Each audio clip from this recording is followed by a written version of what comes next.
اعوذ باللہ من الشیطان الرجیم بسم اللہ الرحمن الرحیم۔ پارہ نمبر 10 چل رہا ہے سورہ توبہ اور رکوع نمبر 13 ہے آج۔ آف اللہ ان کا درگزر فرمایا ہے اللہ نے آپ علیہ الصلوۃ والسلام سے، لیما اذنت لہم، لیکن آپ نے کیوں اجازت دے دی انہیں، حتی یتبین لک الذین، یہاں تک کہ ظاہر ہو جاتے وہ لوگ آپ پر، صدقوا، جنہوں نے سچ کہا، وتعلم الکاذبین، اور آپ جان لیتے جھوٹوں کو۔ اے حبیب علیہ الصلوۃ والسلام، اللہ نے آپ سے درگزر فرمایا لیکن آپ نے کیوں اجازت دے دی تھی انہیں، یہاں تک کہ ظاہر ہو جاتے آپ پر وہ لوگ جنہوں نے سچ کہا اور آپ جان لیتے جھوٹوں کو۔ لا یستاذنک الذین، نہ اجازت مانگیں آپ سے وہ لوگ، یؤمنون، جو ایمان لاتے ہیں، باللہ، اللہ پر، والیوم الآخر، روز قیامت پر، ان یجاہدوا باموالہم، کہ وہ نہ جہاد کریں اپنے مالوں سے، وانفسہم، اور اپنی جانوں سے، واللہ علیم بالمتقین، اور اللہ خوب جانتا ہے پرہیزگاروں کو۔ اب یہ پیچھے سے چونکہ ہم جنگ کے بارے میں پڑھتے آ رہے ہیں کہ جب یہ واقعہ بدر پیش آتا ہے، پھر واقعہ احد پیش آتا ہے، تو رسول پاک صلی اللہ علیہ وآلہ وسلم جب حکم فرماتے کہ اللہ کی طرف سے حکم آ گیا کہ اس کے راستے میں جہاد کرو، چونکہ اس وقت تو ابھی آپ کہہ لیں اسٹیبلشمنٹ تھی، اسلام کی بنیاد پڑ رہی تھی، مدینہ میں ریاست قائم ہو رہی تھی، تو اس وقت جو چونکہ اس سے پہلے جو جس قوم سے پالا پڑا تھا بت پرست اور مشرک قوم، وہاں پہ تو کسی احکام شریعہ کی ضرورت ہی نہیں کہنے پڑی، کہ ان لوگوں کو سب سے پہلی چیز تھی کہ دائرہ ایمان میں وہ داخل ہو جائے، یعنی یہ جو اسلام کے جتنے بھی احکامات ہیں یہ اسلام میں انٹر ہونے کے بعد لاگو ہوتے ہیں۔ ہم کہتے ہیں نا کہ فلاں سود کھا رہا ہے اس کو تو کوئی نقصان نہیں ہو رہا، فلاں حرام کام کر رہا ہے، شراب پی رہا ہے، وہاں پہ بک بھی رہی ہے، وہاں پہ بن بھی رہی ہے، ان کا تو کچھ نہیں بگڑ رہا، وہ تو عیش کر رہے ہیں، فلاں جو ہے وہ سور کا گوشت کھا رہا ہے، اس کو کوئی پرابلم نہیں ہو رہا، ان کی ترقی دیکھیں۔ تو ہمیں سب سے پہلے یہ چیز دیکھنی ہے کہ یہ جو جتنے بھی معاملات ہیں یہ کلمے کے بعد کے ہیں، یعنی کلمہ گو کے لیے احکامات بھی ہیں، کلمہ گو کے لیے شریعت بھی ہے، کلمہ گو کے لیے حساب کتاب بھی ہے۔ جب یہ بات آتی ہے نا کفر اور اسلام کا، یہ جب درجہ بنتا ہے تو آپ کہہ لیں کہ کافر کے لیے یہ دنیا ہے، بلکہ اللہ نے بھی یہی فرمایا ہے کہ اس کو اللہ کسی کا اجر ضائع نہیں فرماتا، اگر کسی نے حسن نیت سے کام کیا ہے کوئی تو اس کو دنیا میں بھی اجر ملے گا، اور آخرت میں اجر ہے صرف مومنوں کے لیے۔ کافر ہے اگر تو اس کو دنیا میں اجر مل جائیں گے اس کے نیک کاموں کے، کیونکہ اللہ کسی کا ادھار نہیں رکھا کرتا۔ کافروں کے بھی ایسے ایسے کام انہوں نے ہسپتال بنا دیے ہیں، یہودیوں نے، عیسائیوں نے، ان ساری تنظیموں نے مل کے انسانیت کے نام پہ، انسانیت کی بینیفٹ کے لیے بڑے کام کیے ہیں۔ ان کی جو اپنی قومیں ہیں، ان کی جو اپنی رعایا ہے، بڑی خوش و خرم زندگی گزار رہی ہے، لیکن وہ کام کیا ہے؟ صرف دنیا کے لیے۔ ہم قرآن پاک میں جس چیز کی طرف اشارہ دیکھتے ہیں وہ کیا ہے کہ چاہے تم کتنے ہی کام کر لو، چاہے تم کتنی ہی نیکیاں کر لو، لیکن اگر اللہ کی ذات پہ تمہارا ایمان نہیں ہے تو وہ ساری کی ساری کیا ہیں؟ فضول ہیں، بیکار ہیں، یعنی ردی کی ٹوکری میں چلا جاتا ہے سب کچھ۔ ایک وہ اسٹوڈنٹ جو اتنی محنت کر کے بنا رہے ہوتے ہیں نا وہ ڈایاگرام، اور یہ سائنس کے جو اسٹوڈنٹ ہیں کتنی محنت کرتے ہیں 5-10 نمبروں کے لیے، جب وہ دیکھتے ہیں نا کہ ان کے بنائے ہوئے اتنے وہ مشکل سے تیار کیے ہوئے سارے کام، وہ کیا کرتے ہیں؟ ایک نظر دیکھتے ہیں اور بن میں ڈال دیتے ہیں اٹھا کے، یا ان کو کٹ لگا دیتے ہیں کہ وہ نیکسٹ کسی کام کے نہیں رہتے۔ تو یہ حال ہوتا ہے کافر کے اچھے کاموں کا، یعنی کتنی خوبصورتی سے دنیا میں انہوں نے اپنے آپ کو منظم کیا ہے، لیکن یہ جب دنیا ختم ہو جائے گی تو نیکسٹ ان کے لیے کچھ نہیں ہے۔ لیکن مومن دیکھیں کہ میں حدیث پاک پڑھ رہی تھی، اس میں یہ تھا کہ ایک بندہ اللہ کی بارگاہ میں آئے گا اور اللہ نا اس کو اس کا نامہ اعمال، ظاہر ہے ڈیفینیٹلی یہ چیز ایمان ہے ہمارا کہ ہمارا نامہ اعمال ہمارے ہاتھ میں ہوگا، اور اس وقت ہمیں کوئی نہیں پڑھ کے سنائے گا، اس وقت ہر بندے کو اپنی اپنی کیوں پڑھی ہوگی، اپنا اپنا پکڑا ہوگا۔ ایک بندے کو اللہ اپنے سامنے کھڑا کرے گا اور اللہ فرمائے گا چل پڑھتا جا، اب تو اپنی نیکیاں بھی بتا، اپنے گناہ بھی بتا، تو پھر کیا ہوگا؟ اس کے مطابق تیرا حساب کتاب چلے گا۔ یہ حدیث پاک کے الفاظ ہیں کہ بندہ اپنے جو بڑے بڑے گناہ ہیں نا وہ چھوڑتا جائے گا، اللہ سے کچھ پوشیدہ نہیں ہے، اللہ کو پہلے علم ہے، لیکن بندہ کیا کرے گا؟ وہ ڈھونڈ ڈھونڈ کے نا چھوٹے چھوٹے گناہ پیش کرے گا، کہ یہ میں نے کیا، یہ میں نے کیا، اور بڑے بڑے اگنور کرے گا. اب ظاہر اتنی دنیا بیٹھی ہوئی ہے، ویسے تو معاملہ یوں ہوگا کہ کسی کو کسی کی بات سنائی نہیں دے گی. یہ پردے کی باتیں ہیں. یہ اللہ اپنے بندے پہ ہر حال میں مہربان ہے. اگر ہم اس کی وہ ایک صرف جمیل الستر ہونے کی صفت پہ غور کر لینا تو ہمیں یہ دنیا کے جو لوہے لیلن والے عشق ہیں سارے بھول ہی جائیں.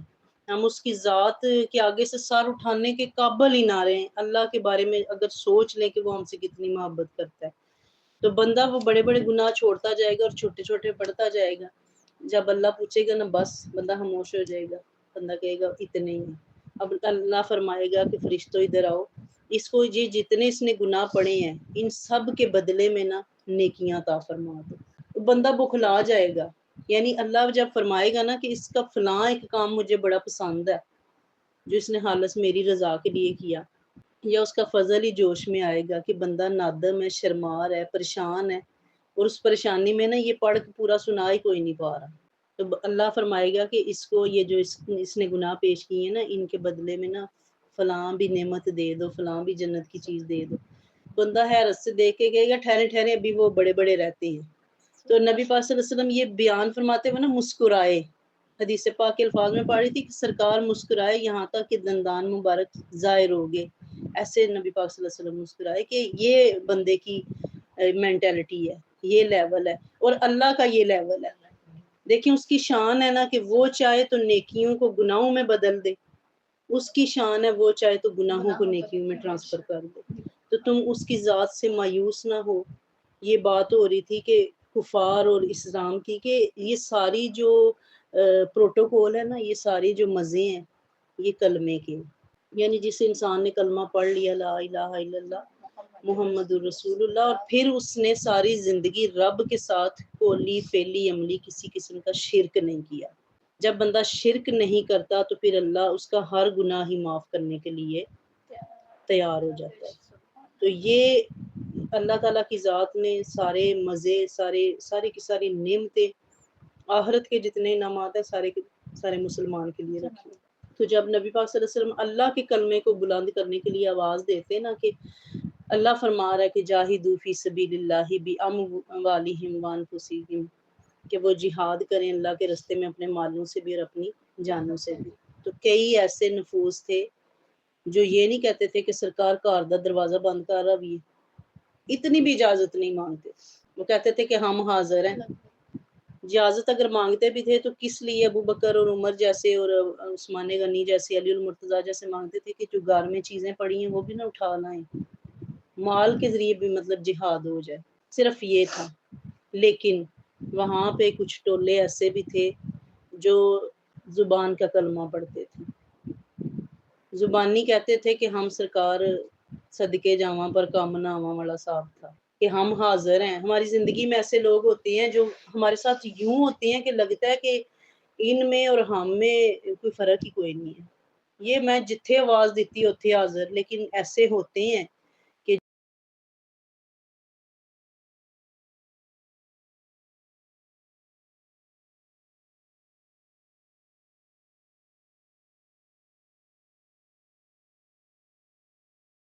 ایسے ہوتے ہیں کہ جو آپ کے ہر وقت سائے کی طرح ساتھ رہتے ہیں، لیکن ایک وقت آتا ہے سایہ بھی ساتھ چھوڑ جاتا ہوتا ہے.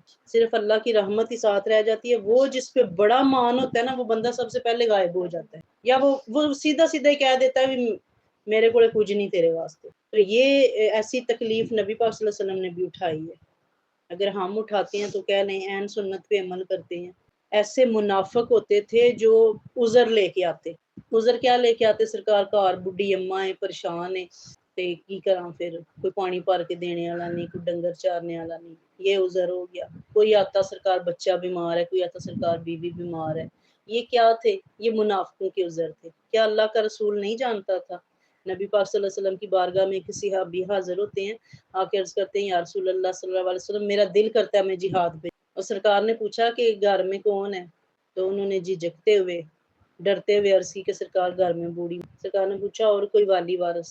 کوئی نہیں ہے، میں ہی ہوں بس. سرکار نے فرمایا تو اپنی ماں کی خدمت کر، تجھے اللہ جہاد کا ثواب دے دے. اور یہ کیوں تھا؟ کیونکہ سرکار جانتے تھے کہ یہ چھپا رہا ہے مجھ سے معاملہ گھر کا اس لیے کہ یہ جاننا چاہتا ہے، تو اندر کا حال جو جان لے وہ فیصلہ دے دے کہ تو گھر بیٹھا بھی میرے نال ہی۔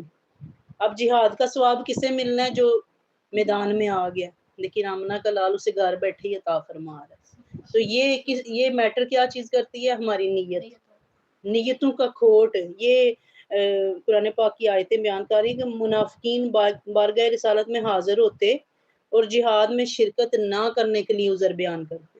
یعنی عذر کیا؟ کوئی کسی کا کوئی مسئلہ کوئی بیان کر رہا ہے، تو نبی پاک صلی اللہ علیہ وآلہ وسلم نا اپنی کریم النفسی کے باعث انہیں پیچھے رہنے کی اجازت فرما دیتے، حالانکہ حقیقت یہ تھی انہیں رخصت نہ دی جاتی تو بھی وہ مہم میں شرکت سے انکار کر دیتے۔ یعنی اللہ بیان کر رہا ہے کہ محبوب آپ انہیں اجازتیں دیتے جا رہے ہیں کہ جاؤ، جو آتا نا یہ عذر لے کے سرکار ماں بیمار ہے، سرکار یہ ہے وہ ہے، تو سرکار فرماتے جاؤ۔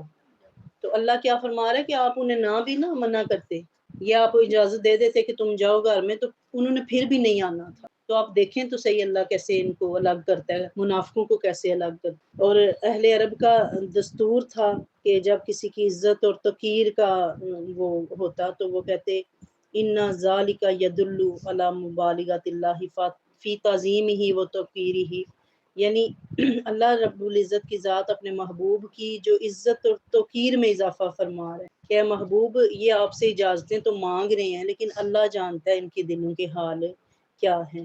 انما یستاذنک الذین لا یؤمنون، صرف اجازت وہی مانگتے ہیں جو ایمان نہیں رکھتے باللہ اللہ پر، والیوم الاخر اور روز قیامت پر، ورتابت قلوبہم اور ان کے دل شک میں مبتلا ہیں، فہم فی ریبہم یترددون، وہ اپنے شک میں ڈاواں ڈول ہیں۔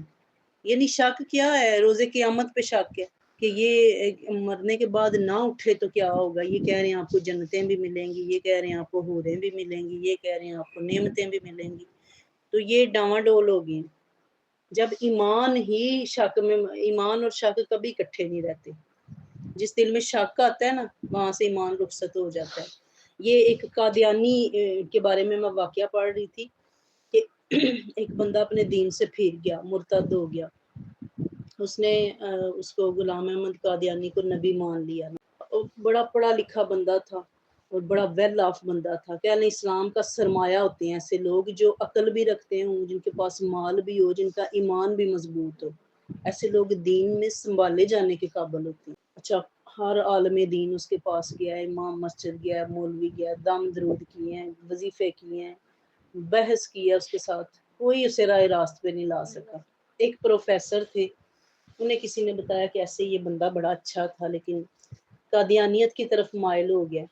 پروفیسر صاحب نے کہا میں گفتگو کر کے دیکھتا ہوں کیا بنتا ہے۔ یعنی علماء کرام ہار گئے ہیں، وہ کسی یونیورسٹی کے پروفیسر اس کے پاس چائے کی ٹیبل پہ بیٹھے ہوٹل میں، اور اس سے ویسی بات چیت چھیڑی، تو اس نے کہا کہ میں نے مطلب مرزا قادیانی کو نا کسی کے کہنے پہ نہیں نبی مانا، مجھے تو اس جماعت کا جو رہنما تھا اس نے کہا تھا تم استخارہ کر لو، تم استخارہ کر لو، اگر تمہیں مرزا غلط لگا، اگر شک آ گیا نا، اگر تمہیں مرزا غلط لگا تو تم نہ پیروکار بننا، لیکن اگر تمہیں مرزا درست لگا، تمہارے استخارہ کیا ہوتا ہے؟ اللہ سے مشورہ، اللہ سے مشورہ کیا جاتا ہے۔ نماز استخارہ ہم لوگوں سے کہتے ہیں میرا استخارہ تے کر دیں، حالانکہ ایسا نہیں ہونا چاہیے۔ استخارہ کیا ہے؟ آپ 2 نفل پڑھیں، دعا استخارہ پڑھیں اور اللہ سے دعا مانگیں کہ یا اللہ یہ میرے دل میں وسوسہ چل رہا ہے، یہ خیال چل رہا ہے، اس کے بارے میں نا میری رہنمائی فرما۔ لیکن ایک چیز یاد رکھیے گا کہ دین کے پہلوؤں پہ استخارے نہیں کیے جاتے۔ میں اور آپ استخارہ کرنے بیٹھ جائیں فلاں ولی سچا ہے کہ نہیں، اللہ کو تو اپنے بندے کے پردے رکھنے ہیں۔ اللہ تو آپ کو ایسے کاموں سے دور رہنے کا حکم دے رہا ہے کہ شک میں نہ پڑا کرو۔ جو چیز شک میں ڈال رہی اسے چھوڑ دو، لا حول ولا قوت پڑھو۔ وہ حضور غوث اعظم رحمۃ اللہ علیہ کے پاس شیطان آیا اور آ کے بڑی جفے شپے ڈالے، کہا مبارک ہو غوث اعظم، اللہ نے ساری نمازاں تو معاف کر دیتی۔ آپ نے 1 منٹ سے پہلے فرمایا لا حول ولا قوت الا باللہ العلی العظیم، بدبختہ دفع ہو جا۔ نبی پاک صلی اللہ علیہ وسلم غار حرا میں اتنی مشکل عبادت کرتے تھے، جنگوں میں سرکار نے نمازیں نہیں چھوڑی، تو میں کون ہوں؟ غوث اعظم کون ہے جسے اللہ نمازیں کہہ دے کہ معافی ہے؟ وہ سٹھیا گیا، اس نے کہا اعتبار نہیں کامیاب ہویا، اچھا چلا گیا، تھوڑی دیر بعد پھر بیس بدل کے آیا، کہا غوث اعظم مبارک ہو، تیرے علم نے تجھے بچا لیا۔ علم کا تکبر، یہ میں کا تکبر، یہ لے ڈوبتا ہے۔ شیطان کو بھی علم کے تکبر نہیں ڈبویا تھا، اس نے کہا تھا یہ کچھ ہونے کا زوم ہے نا کہ میں بڑا کچھ جاؤں، میں اے کر دینا تھا۔ ابھی آپ کی آنکھوں نے منظر دیکھا ہے کہ پاکستان پہ حملہ ہوتا ہے غالباً بدھ کی رات کو حملہ ہوا پاکستان پہ، اور 3 دن ہماری افواج نے، ہمارے ملک نے اس پہ کوئی نہ ریٹرن نہیں کیا۔ 3 دن ہماری افواج اپنی دانش مندی ہے ان کی کہ وہ دیکھ رہے تھے کہ انڈیا کو کیسے اٹیک کیا جائے، اور 3 دن انڈین میڈیا جو ہے نا وہ ایسے بڑھ کے مارتا رہا ہے، جیسے وہ شیر نہیں داڑتا، کبھی ادھر جا رہا ہے کوئی، کبھی ادھر جا رہا ہے، اور سارا دن سوشل میڈیا پہ نا لل کر کہ کدھر گئے ہو پاکستانیوں، کدھر گیا تمہارا حافظ منیر، کدھر گیا تمہارا آرمی چیف، کدھر گیا تمہارا بحری اور بری فوج کا فلاں لیڈر اور فلاں، اب بولتے کیوں نہیں ہو، پاکستانی بیگی بلی بن گئے ہیں، پاکستان تباہ ہو گیا، برباد ہو گیا۔ ہم سارا دن پاکستانی انجوائے کر رہے تھے بیٹھ کے، اس لیے کہ اللہ پہ ایمان مضبوط ہے، پتہ ہے کہ میرا رب جو چاہے وہ کر سکتا ہے۔ تو وہ ان کی للکر بھی یہی تھی فرعون کی طرح کہ ہم جو چاہیں ہم کر دیں گے، لیکن میرا رب جب وہ نصر من اللہ و فتح قریب، جب وہ پانسے پلٹنے پہ آتا ہے تو پھر وہ دکھا دیتا ہے کہ ابابیلوں کے لشکر کافی ہوتے ہیں۔ تو یہ جب ان کو جواب ملا تو ان کی گگی بند گئی، پھر ان کی آواز کوئی نہیں نکل۔ تو یہ حضور غوث اعظم رحمۃ اللہ علیہ کو اس نے کہا مبارک ہو، تمہیں نا علم نے بچا لی ہے۔ آپ نے پھر فرمایا بدبختہ دفع ہو جا، لا حول ولا قوت الا باللہ العلی العظیم۔ علم کیا چیز ہے؟ غوث اعظم کا علم کیا چیز ہے؟ مجھے رب کے فضل نے بچایا۔ یعنی اس کا فضل نہ ہو تو آپ کی ٹیکنالوجی فیل، آپ کا علم فیل۔ انسان جس دنیاوی مال و متاع پہ اتراتا پھرتا ہے، ہمیں تو قرآن ہر وقت کہہ رہا ہے ہم اس کے نزدیک نہیں ہے نا، ہم اس سے دور ہیں، اس لیے ہم پریشان ہیں، اس لیے ہم مایوس ہیں۔ آج بھی ہم اس کے قریب ہو جائیں تو یہ ہمیں بتاتا ہے کہ یہ کافر جس چیز پہ اتراتے ہیں نا، یہ تو کھلونا ہے رب کے نزدیک۔ تو کیا وقت نے آپ کو نہیں بتایا کہ واقعی کھیل تماشا ہے؟ وہ رافیل طیارہ جس کی قسطیں ابھی بھر رہا ہے ہندوستان، کروڑوں میں، اربوں خربوں ڈالر خرید کے جو طیارہ، اس کے بارے میں کیا ہے کہ اس کو کوئی گرا نہیں سکتا۔ وہ ابرہا لشکر لے کے آیا تھا کہ ہاتھی تو سمبل ہے، آپ کو گلی میں ہاتھی آتا وہ نظر ہے، بچے لے کے بھاگ جائیں گے، دروازے بند کر لیں گے کہ اس کے آگے ہماری کیا پیش جانی ہے۔ وہ ہاتھیوں کا لشکر لے کے آیا اور اس نے کہا آج تک چشم عالم نے ایسا نظارہ دیکھا ہی نہیں ہوگا۔ تو اللہ نے اپنے سارے بندوں کو پہاڑوں پہ چڑھا کے صرف ابابیلوں کے لشکر بھیجے۔ وہ ننا سا ابابیل وہ چڑیا سے بڑا پرندہ ہے اور کوے سے چھوٹا ہے۔ اتنے ابابیل ابھی بھی حرم مکہ میں آپ جائیں تو نظر آ رہے ہوتے ہیں، عیشیں کر رہے ہیں وہاں پہ وہ۔ تو وہ اس کی دونوں پنجوں میں ایک ایک کنکر تھی اور ایک اس کے منہ میں تھی، 3 کنکریاں ہر ابابیل اٹھا کے لایا، اور اتنا بڑا لشکر جسے اللہ کہہ رہا ہے فجعلہم کعصف مأکول، انہیں ایسے کر دی جیسے کھایا ہوا بوس ہے۔ یہ رافیل طیارے اس کے ٹکڑے لے کے پاکستانی بچے کھیل رہے ہیں۔ اس کو کھیل تماشا کہتے ہیں کہ جب اللہ بازی پلٹنے پہ آتا ہے تو ہاتھیوں کے لشکر ان کو کیڑے کھاتے ہیں، کتنے دن تک تو وہ اچھا اللہ کی ہاں میرا کنسیپٹ تھا ذاتی طور پہ کہ وہ نا کعبہ کے پاس بالکل چلے گئے ہوں گے، اور جب وہ امیجن کرتے ہیں ہم کہ وہ وہاں پہ آئے ہوں گے، لیکن جب ہم اللہ کے گھر جاتے ہیں وہاں پہ ایک آبادی ہے جہاں سے ہم گزرتے ہیں، تو وہاں پہ ہمارے گائیڈ بتا رہے ہوتے ہیں کہ یہاں سے جلدی سے گزریں، اگر آپ پیدل ہیں حاجیوں کو بھی حکم ہے کہ یہاں سے جلدی جلدی گزر جائیں، وہ میدان عرفات اور یہ وہ اس کے قریب ہے کہیں وہ وادی۔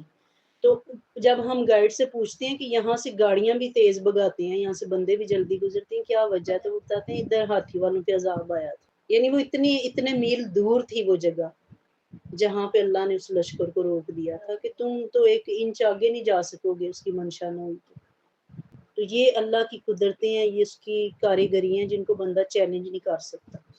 یعنی جب بندہ تردد سے کام لیتا ہے، شک سے کام لیتا ہے، قادیانی کا واقعہ میں نے پورا نہیں کیا، وہ کہہ رہا ہے کہ میں نے کسی کے کہنے پہ وہ نہیں قبول کیا کہ مرزا آخری نبی ہے، میں نے استخارہ کیا، استخارہ کیا اور استخارے میں کیا دیکھا کہ مرزا کبھی چاند پہ ہے، مرزا کبھی سورج پہ ہے، مرزا کبھی وہ کہیں عیش کر رہا ہے کہیں عیش. تو پھر میرے دل نے مان لیا کہ اگر وہ نبی نہ ہوتا تو میرے خواب میں ایسے ہوتا وہ. تو اس چیز نے مجھے پھر مجبور کر دیا کہ میں مان لوں کہ وہ نبی ہے. وہ پروفیسر صاحب جو ہے نا اس کی ساری بات سن کے انہوں نے کہا کہ جب تو نے فیصلہ ہی کیا نا کہ جب اس نے تمہیں دعوت دی کہ تو استخارہ کر لے نبی کون سچا ہے، تو اسی وقت دائرہ ایمان سے نکل گیا. کیونکہ جب تو نے نبی کی نبوت پہ شک کر لیا تو پھر تیرا ایمان کے ساتھ تعلق نہیں رہا، اور جب ایمان نہیں رہا تو پھر مرزے جیسے تجھے چاند ستاروں میں نظر آنے. ہمارے خواب ہمارے اندر کی حقیقتیں لے کے ہمارے وہ نیندوں میں آتی ہیں، یعنی ہمارے اندر جو چل رہا ہوتا ہے، جس چیز کی طلب بڑھ جاتی ہے وہ خوابوں میں پھر آنا شروع ہو جاتی ہے. تو وہ پھر اس نے لا حول ولا قوت پڑھا اور اللہ سے معافی مانگی کہ ہاں واقعی میں نے ایسا کیا ہے کہ مرزا کی نبوت پہ میں نے ایمان اس لیے رکھا ہے کہ میں نے استخارہ کیا، اور استخارے کی نوبت ہی کیوں آئی.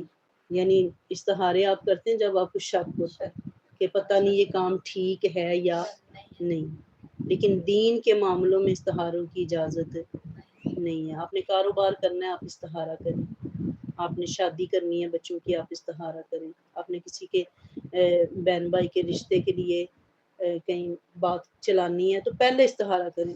یہاں الٹی گنگا ہے، لوگوں کے گھر بیٹھ کے چائے پی کے آتے ہیں، مٹھائی دے آتے ہیں اور آ کے پھر استخارہ کرواتے ہیں. کیا یہ مومن کی دل شکنی نہیں ہے؟ آپ کسی کی بہن بیٹی دیکھ کے آئے ہیں، ایک دفعہ گئے ہیں اما ابا گئے نے، پھر بہن ایک گئی پھر دوجی ساڈی آندی ہے، پھر دوسرا پھیرا اس کے ساتھ لگ گیا، پھر وہ پھوپھی آندی میں بھی جانا ہے، پھر ایک پھیرا اس کے ساتھ لگ گیا ہے، 4 پھیرے آپ نے یوں لگائے ہیں، 5ویں پھیرے جا کے احسان چڑھایا آپ نے، 2 کلو مٹھائی دے آئے ہیں، 2000 روپیہ دے آئے ہیں، اور آ کے آپ امام مسجد کے پاس چلے گئے ہیں. اے اتھے گل کیتی ہے تے نکے آندے نے استخارہ کرا لو. بھئی استخارہ تم نے کرنا تم پہلے کرو مرو. ان کا من دودھ لگوا کے چائے پہ اور بیکریوں کے بسکٹ ختم کروا کے تو استخارے کا چے مانا دار. مجھے اس فلسفے کی آج تک سمجھ نہیں آئی. استخارے کے بارے میں پڑھا ہے کہ آپ کریں، ضرور کریں. آپ کے دل میں خیال ہی آیا ہے نا، سامیہ کے دل میں خیال ہی آیا کہ ہم نے ابراہیم کو فلاں ملک میں بھیجنا ہے، فلاں ایجنٹ سے رابطہ کرنا ہے، تو ان کا کام کیا بنتا ہے؟ یہ استخارہ کر لیں، 2 نفل پڑھیں. ہم اللہ کے قریب آنا ہی نہیں چاہتے، پھر ہم کہتے ہیں ہم ولی بہتے رہ گئے انہوں نے تمہیں دعا کروائی. آپ جس کو بھیج رہے ہیں وہ ایک بڑا مشہور لطیفہ چل رہا تھا کہ ایک جنگ پہ تعین فوجی جو ہے بارڈر سے اپنی محبوبہ کو روز ہاتھ لکھتا تھا. تو وہ 1.5 سال لگ گیا اسے بارڈر پہ. تو محبت دیکھیں کیسی تھی کہ روزانہ ہاتھ بھیجتا تھا. جب وہ 1.5 سال بعد واپس آتا ہے تو وہ ڈاکیے سے شادی کر چکی ہے. آپ جس کو روز بھیجیں گے اس کے بارے میں معاملات چل پڑیں گے. یہ جو ملنا ملانا ہے، یہ جو تقرب ہے، یہ مانا رکھتا ہے کوئی؟ اللہ نے جبریل کو کہا تو ادھر رک جا سدرۃ المنتہا پہ محبوب کو ہی بس بھیج. یہ ہمارے لیے اس میں نا بڑے لطائف ہیں، بڑے اشارے ہیں، لطیف نکتے ہیں. لطائف ہنسنے کے لیے نہیں ہے، یعنی یہ لطیف نکتے ہیں کہ ہم اس ٹیکنالوجی کو سمجھیں جو رب ہمیں سمجھانا ہے کہ قربت مانے رکھتی ہے. تو آپ جس ولی کو بٹھائیں گے بہ کے تو پڑھنا 313 ماری ہے سورت ساڈی، ساڈے واسطے دعا منگی اسی سموسے لے آواں دے تے دعا کر دیں. تو اللہ کو تو اس ولی پہ ہی پیار آئے گا. رب پھر سندا سارے دی پر مندا اپنے پیاریاں دی. کسی یقین کریں کوئی اپنا مسئلہ بتاتا ہے نا اسے بتائیں نا کہ ماں جی یہ تسبیح پڑھیں 500 مرتبہ یہ لفظ پڑھے، آئے پتر ہوں تے وضو ہی نہیں کھلوندا. ہمارے پاس اتنے بہانے ہیں شیطان شرما جائے. وہ بھی کہتا ہوگا کہ میں کی ٹکر لے لی اللہ نے، سیدھا آ دیتا میں نہیں سجدہ کرنا. بولا ان کی طرح ہی کر لیتا، کپڑے پاک نہیں ہے، وضو نہیں ٹھہرتا. اس بدبخت نے سیدھا ہی کہہ دیتا جی میرے کو نہیں ہوندا سجدہ. اینو کرا انسان نو جڑا آپ بہانے لائے دا ساری زندگی سجدیاں واسطے. تو یہ فلسفہ ہے سمجھنے کا کہ آپ کے دل میں شک پیدا ہو جائے تو وہاں ایمان ٹھہرا نہیں کرتا. اس لیے آپ استخارے کریں. آپ استخارہ اللہ کا قرب ہے. یقین کریں اللہ خوش ہوتا ہے۔ نفلی عبادت، یہ فرضی عبادت ہم توان کرہن کرتے ہیں، مطلب آئے اللہ کوئی کی عقیدت درس پڑھی ہے تو نماز نہیں پڑھ دی پی، موسٹلی ہمیں یہ چیز خراب کرتی ہے، ہمارے ذہن کو کرتی ہے کہ وہ آپ کو بھی کہتے ہوں گے باجی کو کی لین جاندی ہے نماز تے پڑھنی ہے گنی ٹائم نہ، یہ نقطہ ہمارے ذہن میں آتا ہے اور ہم اٹھ کے نماز پڑھ لیتے ہیں کہ لوگ کیا کہیں گے، آئے 10 سالہ عربی کورس کر کے آئی تو پڑھ دی نماز نہیں ٹائم نہ، 10 منٹ رب کے لیے نہیں ہے۔ یہ چیزیں زندگی سے نکل جائیں نا، پھر مزہ آتا ہے کہ جب آپ اذان کو غور سے سنتے ہیں، اللہ 5 بار بلاتا ہے، وہ چاہے تو حکم دے دے اپنے محبوب کو کہ صبح فجر ٹائم نہ نماز شروع کرو اور 5 اکٹھی پڑھا دو۔ یہ حج کے دنوں میں 2 نمازیں اکٹھی پڑھنے کا حکم ہے، 2 نمازیں اکٹھی پڑھی، ظہر اور عصر پڑھی گئی ہے، مغرب اور عشاء مزدلفہ میں پڑھی گئی ہے، عرفات میں ظہر اور عصر پڑھی گئی ہے، اللہ چاہے تو اکٹھی کروا دے آپ کو، لیکن وہ اس کا فلسفہ یہ نہیں ہے، وہ ایسے نہیں چاہتا، وہ چاہ رہا ہے آپ فجر میں نہیں اٹھ سکے آپ ظہر میں آ جائیں، ظہر میں بزی ہیں آپ عصر میں آ جائیں، عصر میں نہیں آئے مغرب میں آ جائیں، مغرب بھی نہیں پڑھ سکے فوڈ پوائنٹ پہ چلے گئے ہیں، سلاش پینے چلے گئے ہیں، برگر کھانے چلے گئے ہیں، عشاء میں آ جائیں۔ یہ سمجھنے کی بات ہے کہ 5 وقت وہ ذات اب بعض اوقات ہم سوچتے ہیں فجر نہیں پڑھی تو چلو باقی بھی کی کرنی ہے پڑھ کے، بعض اوقات ہم کہتے ہیں کہ حالی شاہ پڑھنا کی ہو جائے گا، ایسا نہیں ہے، یہ بھی شیطان کا بہکار، آپ جب بھی آ جائیں اس کی بارگاہ میں، یہ کوئی وہ لاہور ٹائم نہیں ہے چھوٹ گیا تو چھوٹ گیا، یہ رب کا ٹائم ہے، آپ جب بھی اس کی بارگاہ میں آئیں گے اس کا دروازہ کھلا رہے گا، یہ وہ دنیا کی گاڑی نہیں ہے کہ چل گئی ہے تو اب ختم معاملہ اب کل آبیو، ایسا نہیں ہے۔ اللہ فرماتا ہے کہ تم یہ 5 وقت کی اذان مجھے اور آپ کو یہی بتاتی ہے کہ کوئی رہ گئی ہے تو ہے رہ آ جاؤ، قضا کا بھی ہے معاملہ کہ آپ پچھلی قضا کر لیں، فجر کی رہ گئی ہے سوئے رہے ہیں بے ہوش پڑے رہے ہیں، اٹھیں سورج نکلا ہوا ہے بے شک، وضو کریں اور 2 فرض ادا کر لیں اور معافی مانگ لیں، معاملہ ختم۔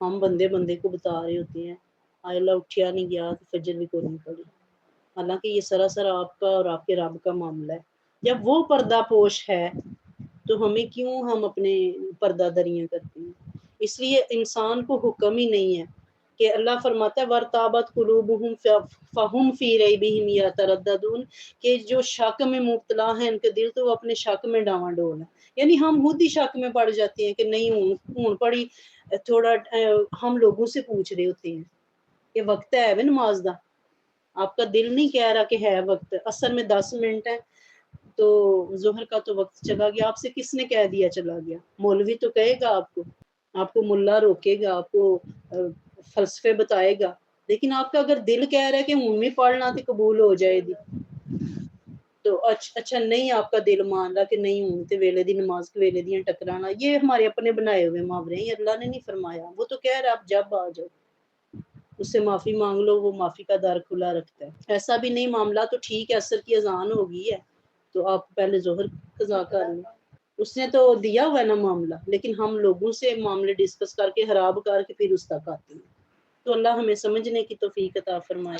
وَلَوْ أَرَادُوا الْخُرُوجَ اگر انہوں نے ارادہ کیا ہوتا جہاد پہ نکلنے کا، لَأَعَدُّوا لَهُ عُدَّةً تو انہوں نے تیار کیا ہوتا اس کے لیے، وَلَٰكِنْ كَرِهَ اللَّهُ أَنْبِيَاسَهُمْ لیکن اللہ نے ناپسند کیا ان کے کھڑے ہونے کو، فَثَبَّتَهُمْ وکیل اقودو مال قائدین اور پست ہمت کر دیا، انہوں نے کہہ دیا تم بیٹھے رہو، بیٹھے رہنے والوں کے ساتھ، یعنی یہ اتنا دیکھیں معاملہ ہے کہ اللہ پسند کرے تو بندہ نکلتا ہے جہاد کے لیے، اللہ چنے تو بندہ کھڑا ہوتا ہے اس کی راہ میں، اگر وہ ذات نہ پسند فرمائے، اللہ فرما رہا ہے کہ اگر انہوں نے اگر بہانے بنائے ہیں نا، یعنی بندہ ہی لے بہانے کرتا ہے نا، کپڑے نہیں پاک ہوں اٹھاں استری ماراں، یہ ہم کرتے ہیں اپنے ساتھ یہ ظلم کہ الماریاں بھری ہوئی ہیں، ابھی پیغام آئے نا کہ چلو آؤ آئس کریم کھانے چلیں، منٹ میں ہم ریڈی ہو جاتے ہیں، لیکن نماز کے لیے ہم اپنے آپ کو کہتے ہیں کہ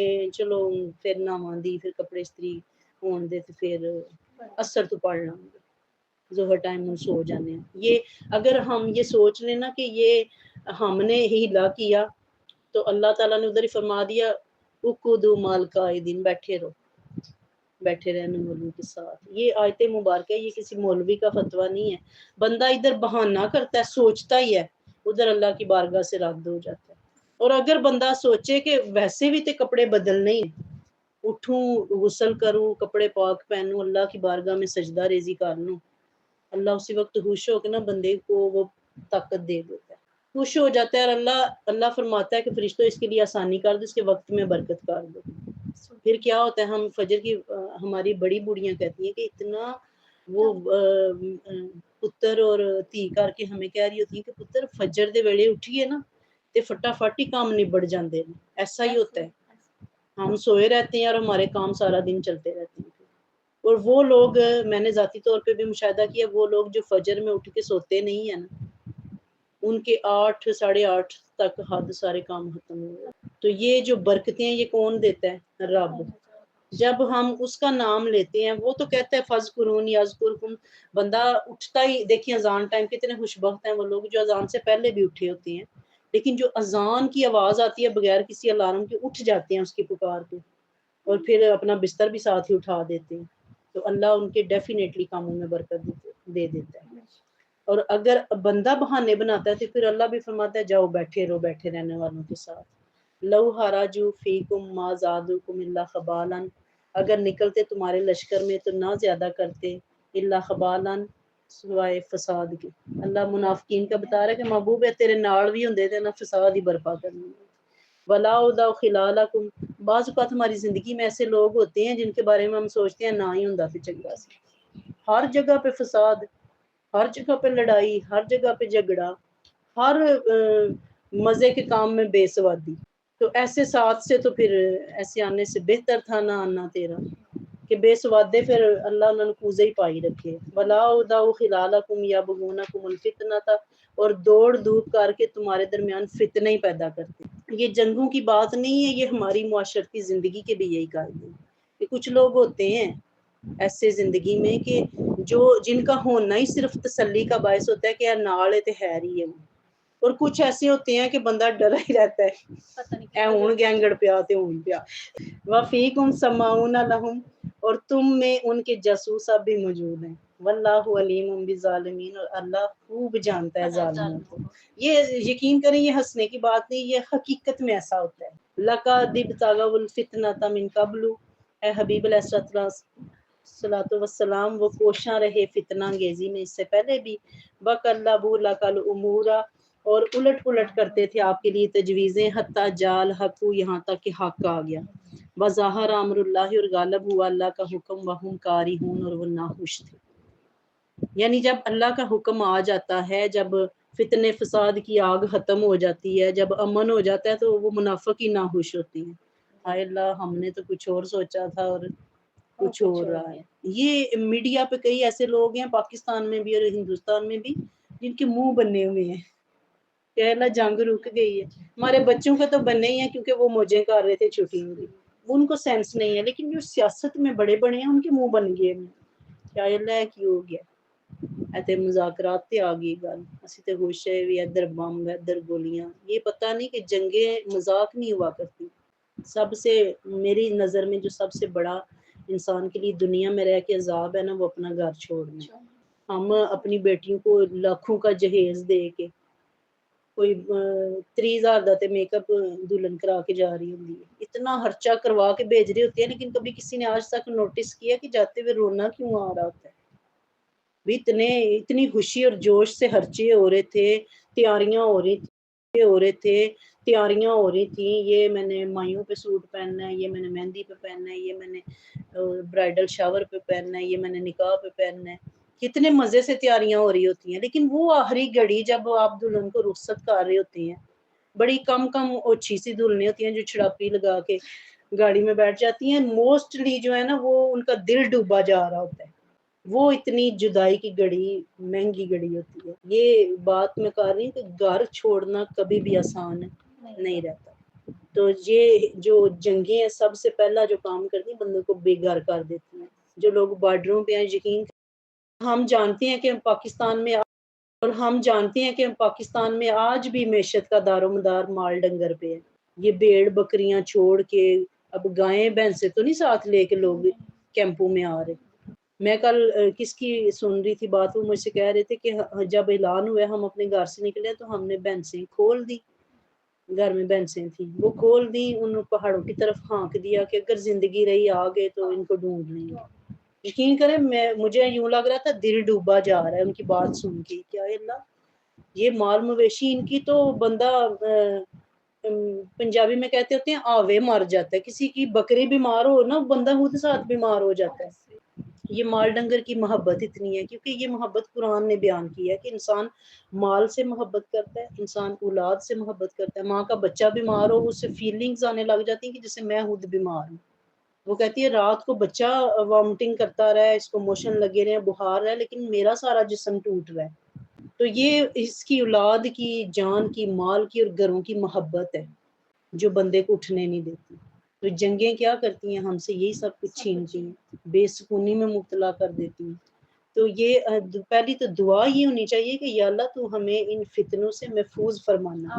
ہم تو اتنے جوگے ہیں ہی کوئی نہیں، یہ تو اللہ کا محبوب تھا اور اس کے جانثار پیروکار تھے جو کہتے تھے سرکار ساڑیاں جاناں بھی قربان، ساڑے مال بھی قربان۔ ہم سب سے پہلے تو پھر وہ کیلکولیشن کرنے بیٹھ جاتے ہیں کہ ہم دنیا چھوڑیں گے تو ہمیں کیا کیا چھوڑنا پڑ جائے گا، ہم گھر چھوڑیں گے تو ہمیں کیا کیا چھوڑنا پڑ جائے گا۔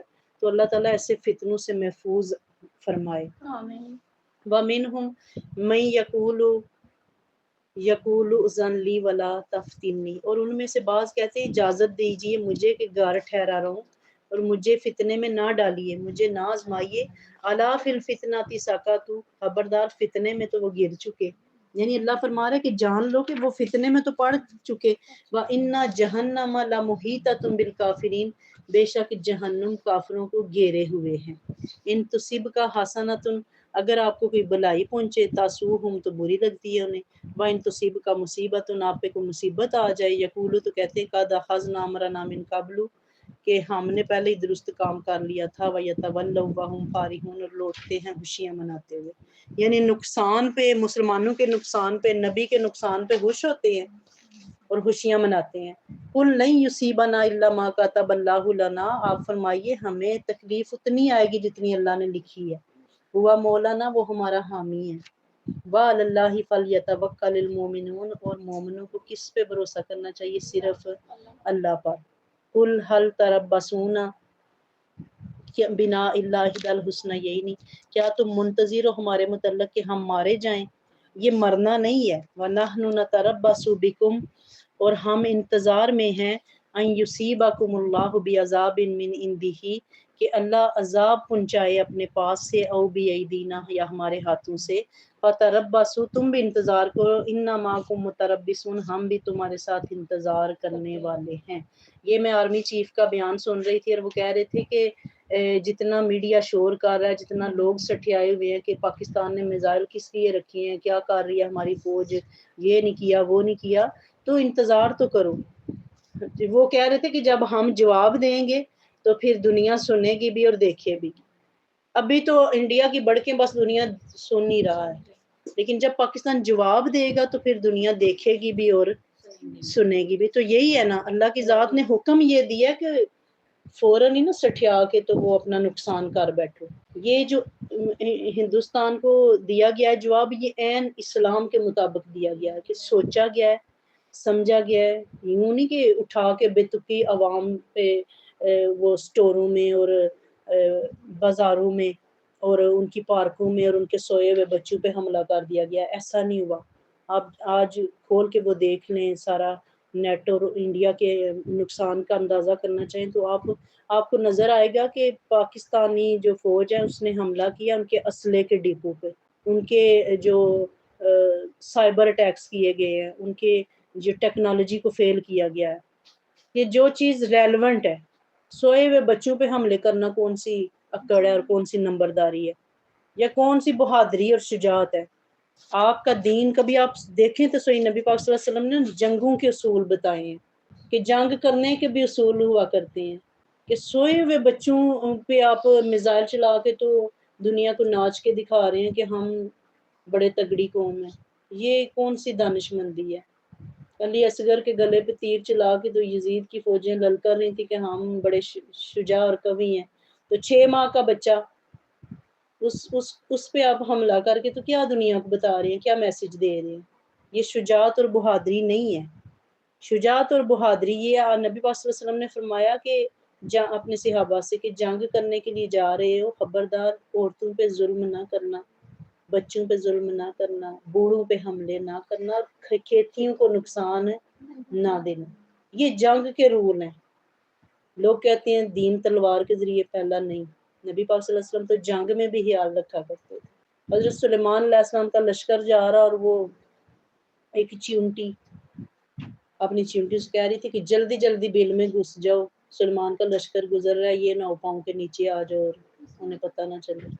تو حضرت سلیمان علیہ السلام کو نا پیار آیا اس پہ، اس چیونٹی پہ، کہ دیکھیں یہ اپنے ملکہ ہے اپنے لشکر کی، اور کیسے حفاظت کر رہی ہے۔ آپ نے اس کو اٹھا کے اپنی ہتھیلی پہ رکھا اور آپ نے کہا کہ تو بڑی دانش مند ہے۔ یعنی آپ متاثر ہوئے کہ دیکھیں اس کی رعایا ہے نا، تو حکمران رعایا کے خیال رکھتے ہیں۔ آج کے حکمرانوں کی طرح نہیں کہ پہلگام واقعے میں اپنے ہی بندوں کو مارا اور مسلمانوں پہ بلیم کرنے کے لیے، مسلمانوں کو الزام دینے کے لیے مارا بھی صرف ہندوؤں کو۔ کوئی ہے ایسا حکمران سٹھیایا ہوا کہ اپنی نیشن کو پکڑ کے قربان کر دے، صرف اپنا ووٹ بینک چمکانے کے لیے اور صرف مسلمانوں کو بدنام کرنے کے لیے؟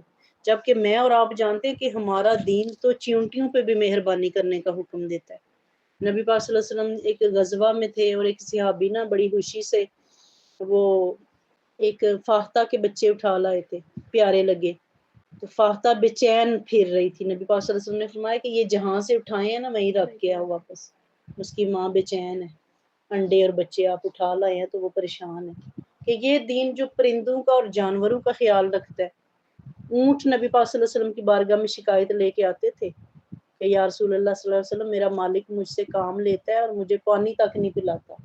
تو نبی پاک صلی اللہ علیہ وسلم ان کی فریادیں سنا۔ تو یہ کیسے ممکن ہے کہ فریاد امتی جو کرے حال زار میں، ممکن نہیں کہ خیر البشر کو خبر نہ ہو۔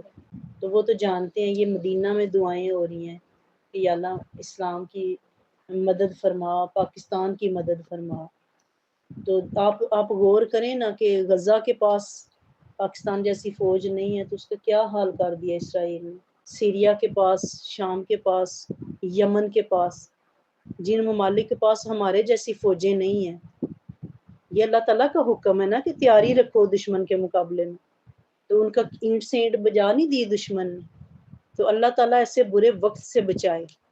اللہ تعالیٰ ہر مسلمان ملک کو حکمران بھی اچھے عطا فرمائے اور ان کی اپنی بارگاہ سے مدد فرمائے۔ وما قل لن یصیبنا الا ما كتب اللہ لنا هو مولانا، یہ پڑھ چکے ہیں ہم۔ قل انفقوا طوعا او کرہا، فرمائیے خرچ کرو خوشی سے یا ناراضگی سے، لن یتقبل منکم، تم سے قبول نہیں کیا جائے گا، انکم کنتم قوما فاسقین، تم نافرمان قوم تھے۔ یعنی منافقین کا مال بھی اللہ قبول نہیں فرما رہا۔ اللہ کہہ رہا تم چاہے خوشی سے دو، چاہے تم مجبور ہو کے دو، کسی حال میں تمہارا دیا ہوا قبول نہیں ہے۔ یعنی ہم جو چیز منافقت کے ساتھ خرچ کرتے ہیں، ہم کہتے ہیں میں نے اپنے جیسا سوٹ ہی فلاں کو بھی لے کے دے دیا۔ اگر آپ کے دل میں کہیں ذرا بھی یہ تکبر ہے نا کہ میں دینے والا ہوں، مجھے اللہ نے بڑی توفیق دے دی ہے، حالانکہ ہمارا یہ حوصلہ پڑتا ہی نہیں ہے ہم اپنے جیسی چیز، ہم تو عید کے کپڑے چھپا کے رکھتے ہیں، گوانڈن نہ دیکھ لو۔ سرپرائز ہم عید والے دن دینا چاہ رہے ہوتے ہیں، وہ سرپرائز نہیں ہوتا۔ سرپرائز تو کہتے ہیں نا حیرت انگیز خوشی کو، حالانکہ ہم اٹیک کرنا چاہتے ہوتے ہیں اگلے۔ وہ ایک پڑھ رہی تھی میں، کہیں پوسٹ لکھی ہوئی تھی کہ دکاندار کہتا ہے باجی کیسا سوٹ دکھاؤں، تو باجی کہتی ہے جڑا وے کے گوانڈن اگ لگ جائے۔ دیکھیے پہننا ہم نے ہے، پیسے اپنے خرچ کرنے ہیں۔ ہماری لاجک کیا ہوتی ہے، انج دا تیار ہو کے جان شریک سارے سڑ بڑ جان۔ تو یہ ہماری مطلب مینٹلٹی ہے، یہ ہمارا لیول ہے۔ تو اس لیول سے ہم باہر نکلیں تو ہمیں نظر آئے کہ نبی پاک صلی اللہ علیہ وسلم نے فرمایا کہ بہترین مومن وہ ہے جو چیز اپنے لیے پسند کرے وہ دوسرے کے لیے پسند، پھر چاہے وہ میرا بہن بھائی ہو، چاہے میرا استاد ہو، چاہے میرا شاگرد ہو، چاہے میری دیورانی جٹھانی ہو یا کوئی بڑا کلوز ریلیشن شپ۔ اگر میرے یقین کریں، اگر میرے ذہن میں یہ چیز نہیں ہے نا کہ کوئی مجھے بعض اوقات میں نے ایسے بھی بندے دیکھے ہیں جو خود ماڑا پہنتے ہیں اور کسی کو اچھا دے رہے ہوتے ہیں، تو رشک آتا ہے ایسے مومنوں پہ، وہ انہیں دیکھ کے لگتا ہے کہ یہ حدیث پاک زندہ ہے، کہ جن کا دل نہیں کرتا کہ یہ ماڑی چیز ہے تو یہ ہم کسی کو دیں۔ ہم کہتے ہیں اس کپڑے نو ٹک لگ گیا، لے انہوں فلانی نو دے دے، ایک دن آخیا اس منہ دیں اپنے، وہ جب اس نے کہا تھا تب دینے کی توفیق نہیں ہوئی، ہوں کھونگی لگ گئی، ہوں میرے پانے دے قابل نہیں رہا۔ ہم سے فقیر کپڑے مانگنے آ جائیں نا، ہم کہتے ہیں کل آویں، کل ہم نے وہ سارے کپڑے نکال کے نا دیکھنا ہوتا ہے کہ کیڑا ہم قابل نہیں رہا، تو اگر اللہ توفیق دے تو اسی وقت بندہ اٹھا کے ایک دے سکتا ہے، لیکن یہ ساری توفیق کی بات ہے۔ اللہ فرما رہا ہے کہ تم اگر منافقت رکھ کے دیتے ہو نا تو قبول ہی کوئی نہیں ہے۔ قومن فاسقین، نافرمانوں سے اللہ کچھ قبول نہیں کرتا۔ وما، ہم اکڑتے ہیں نا میں تے فلانے نو ایک تیلا نہیں دیتا، تو یہ اللہ نے مجھے توفیق نہیں دی جو میں نے کسی کو دیلا نہیں دیا۔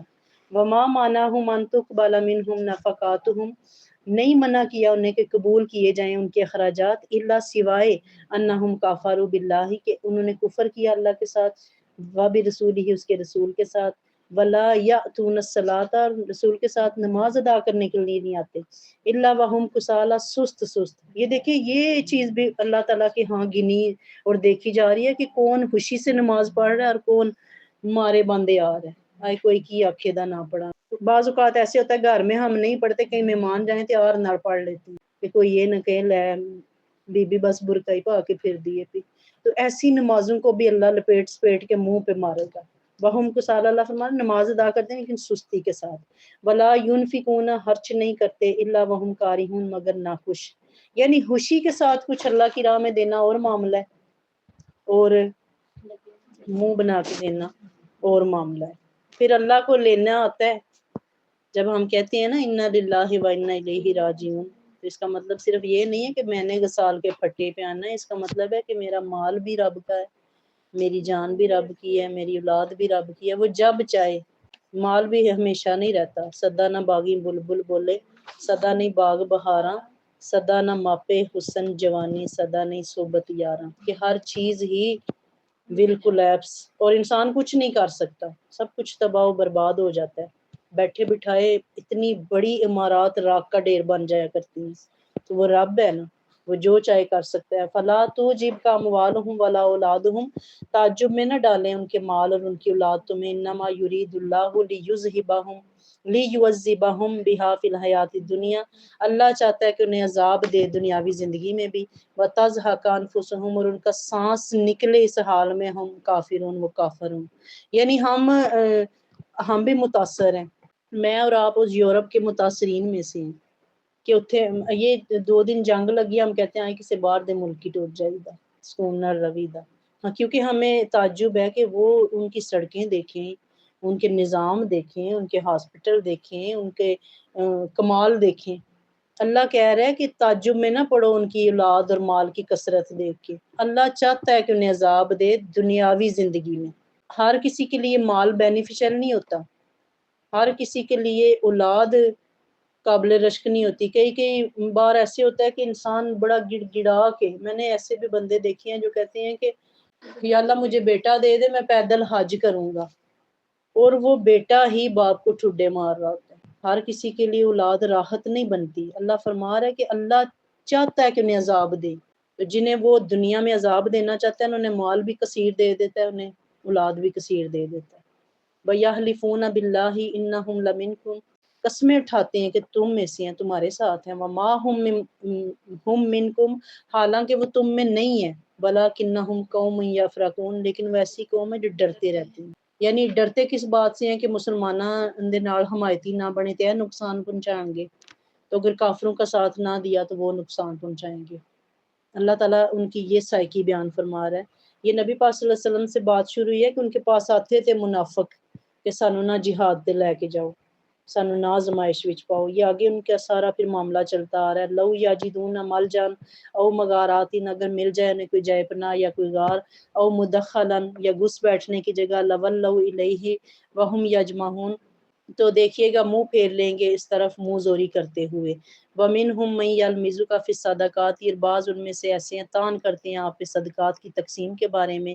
فَإِنْ أُوتُوا مِنْهَا رَضُوا، اگر انہیں دیا جائے اس سے تو خوش ہو جائیں گے۔ وَإِن لَمْ يُؤْتَوْا مِنْهَا إِذَا هُمْ يَسْخَطُونَ، اور اگر انہیں نہ دیا جائے تو وہ ناراض ہو جاتے ہیں۔ یہ جو مینٹلٹی لیول ہے نا، یہ آج کے دور میں بھی ہمارے اندر ہے کہ ہم جس پہ مہربان رہیں، جس کو کچھ دیتے رہیں وہ ہم سے راضی، اور جسے ہم ہاتھ کھینچ لیں وہ ہم سے ناراض، یا ساری زندگی بھلا کرتے رہیں تو راضی، ایک دفعہ برا ہو گیا ہے تو ناراضگی۔ تو یہ اللہ کے رسول کو کیا بتایا جا رہا ہے کہ یہ وہ منافق ہیں کہ جب آپ مال غنیمت تقسیم کرتے ہیں تو کسی کے حصے میں کوئی ماڑی چیز یا تھوڑی چلی جاتی ہے نا، تو اسی وقت تانے شروع کر دیتے ہیں، اسی وقت وہ باتیں کرنی شروع کر دیتے ہیں، اور اگر آپ انہیں دیتے ہی جائیں گے تو پھر کیا کریں گے؟ راضی رہیں گے آپ سے۔ وَلَوْ أَنَّهُمْ رَضُوا، اگر وہ خوش ہو جاتے ما آتاہم اللہ و رسولہ، اس سے جو دیا اللہ اور اس کے رسول نے، وقالوا، اتنا ہی کہہ دیتے نا حسبنا اللہ، اللہ ہمیں کافی ہے، سیؤتین اللہ من فضلہ، وہ ہمیں عطا فرمائے گا اپنے فضل سے، انا الی اللہ راغبون، تو ہم اللہ کی طرف ہی رغبت کرنے والے ہیں۔ صدق اللہ العظیم و صدق رسولہ النبی الکریم الامین۔ کہ یہ دیکھیں اللہ اور اس کے رسول کے دیے ہوئے پہ راضی رہ جانے والوں کی کتنی شان ہے، کہ یہ تو وہ شان ہے جو دنیا میں ہے، لیکن جو آخرت میں اجر ملیں گے وہ اس سے بڑھ کر ہوں گے۔ تو اللہ ہمیں اللہ اور اس کے رسول کے دیے ہوئے پہ ہی راضی رہنے کی توفیق عطا فرمائے۔ اللہ